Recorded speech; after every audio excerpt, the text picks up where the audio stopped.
একটু আগে আম্মু বললো সে অ্যাক্সিডেন্ট করছে, হাঁটু ছিলে গেছে, আর এখন আমি পড়ে গেছি। প্রথমত এই ভিডিওটা যদি কোনো অটোওয়ালা দেখে থাকে তাহলে ফাক ইউ।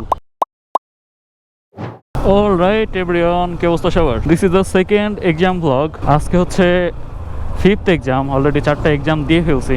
আর এই ফাইনাল ইয়ারের এক্সামগুলো প্রায় 2 মাস ধরে টেনে করবে আর কি। সেই ফার্স্ট প্রোগ্রাম দিছে হচ্ছে ঈদ উল ফিতরের আগে, আর এখন আজকে হচ্ছে 13 তারিখ, সামনের 28 তারিখে হচ্ছে ঈদ। একটা না দুইটা এক্সাম যেন ঈদের পরেও পড়ছে, অর্থাৎ আগামী মাসের 10 তারিখে এক্সাম হচ্ছে পুরাটা শেষ হবে।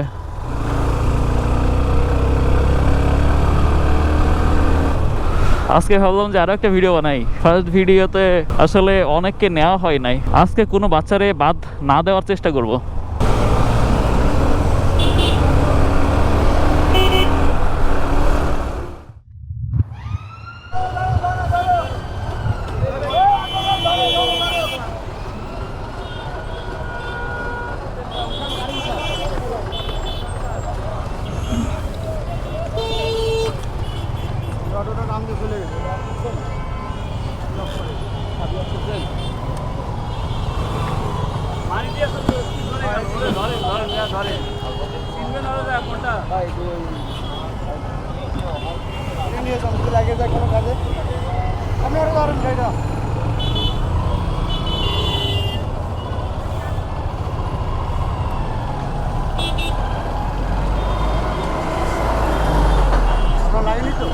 আমার লাগে না। এবার উনি কেমনে টান দিল আমি বুঝলাম না কিছু।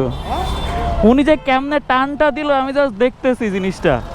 আমার বাইক স্লোই ছিল একদম, মনে করেন যে 5-7 স্পিড ছিল।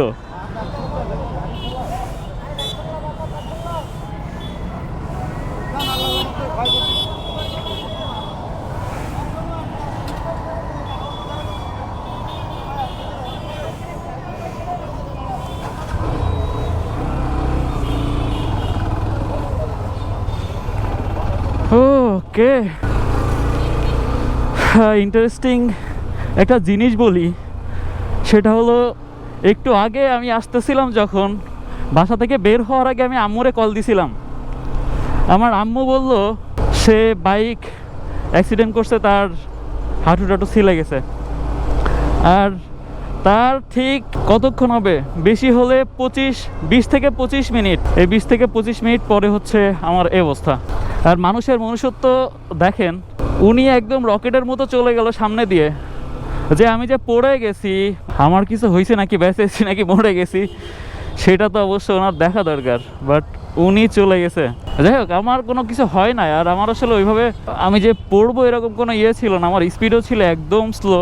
হোয়াট এভার, মাঝে মাঝে এগুলো হয়। বাট দ্য ফ্যাক্ট ইজ, এই যে আম্মুর বিষয়টা, একটু আগে আম্মু বললো সে অ্যাক্সিডেন্ট করছে, হাঁটু ছিলে গেছে, আর এখন আমি পড়ে গেছি। আমার অবশ্য আল্লাহর রহমতে কিছু হয়নি। হোয়াট এভার, চলেন পরীক্ষা দিতে যাচ্ছি, পরীক্ষা দিতে যাই। বাংলাদেশে এই যে অটোর যে সাম্রাজ্য, এটা আসলে শেষ হওয়ার না।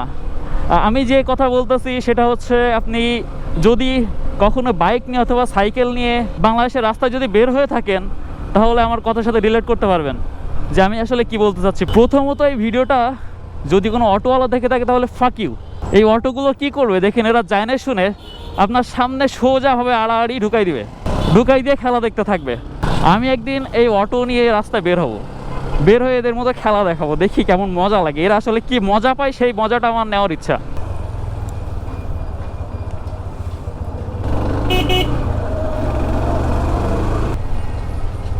সারা বাংলাদেশের জ্যামের 80 থেকে 90% কারণ হচ্ছে এই অটো আর এই রিক্সা।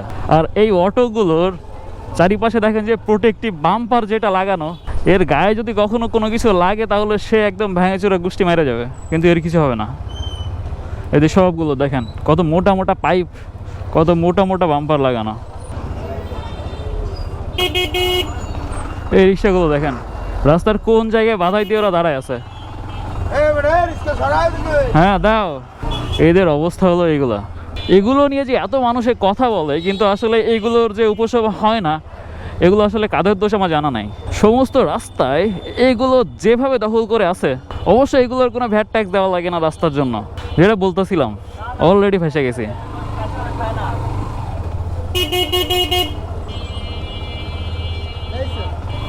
এইগুলোর আসলে কিছু বলার না, এগুলো হলো সবগুলো এক একটা।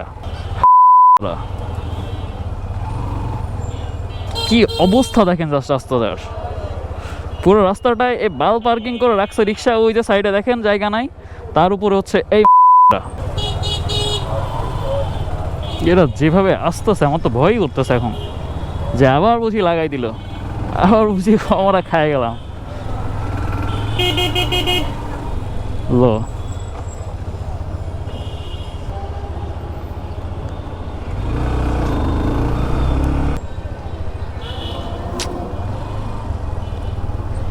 তো অবশেষে হল পর্যন্ত আসতে পারছি। এমন একটা সিচুয়েশনে আমি পড়ে আছি ভাই, আসলে এই যে দেখো কি অবস্থা।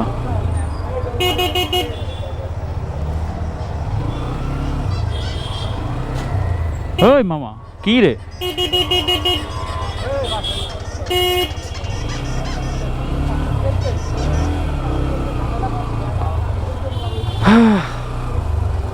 চাইছিলাম যে এক্সাম হলের একটা ভিডিও বানাবো, সবার রিয়াকশন রেকর্ড করবো, এক্সামের পর সবার কি অবস্থা সেটা রেকর্ড করবো, বাট আজকে যে মুড হয়েছে এটা করার আসলে আমার কোনো ইন্টেনশন নেই, আমার কোনো ইচ্ছা নাই।